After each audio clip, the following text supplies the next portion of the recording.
अस्सलाम वालेकुम, welcome to my channel online information. अगर आप मेरे चैनल पे नए हैं तो प्लीज़ मेरा चैनल सब्सक्राइब कर दें एंड बेल आइकन ज़रूर प्रेस कीजिएगा। गाजर के फ़ायदे। ये दिल की धड़कन और जिगर के वरम को आराम पहुंचाती है। दांतों और मसूड़ों को ताकत फराहम करती है। गाजर पथरी, तेज़ाबियत और खून साफ़ करने के लिए भी इस्तेमाल की जाती है। ये पेशाब की जलन को भी दूर करती है। गाजर दस्त को रोकने, दिल को ताकत देने, बवासीर, शिद्दत प्यास, हिचकी और सीने के अमराज मसलन खांसी और सांस की तकलीफ़ में बहुत फ़ायदेमंद है।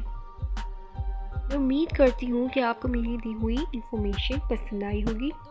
अगर आप चाहते हैं कि इसी तरह से मैं और इन्फॉर्मेटिव वीडियोस आप तक पहुँचाऊँ तो प्लीज़ मेरा चैनल जल्दी से जल्दी सब्सक्राइब कर दें और अपनी राय का इजहार कमेंट में ज़रूर कीजिएगा। अगर आपने मेरे चैनल को अभी तक सब्सक्राइब नहीं किया है तो प्लीज़ मेरे चैनल को सब्सक्राइब करें। Thanks for watching, like, share and subscribe. अल्लाह हाफिज़।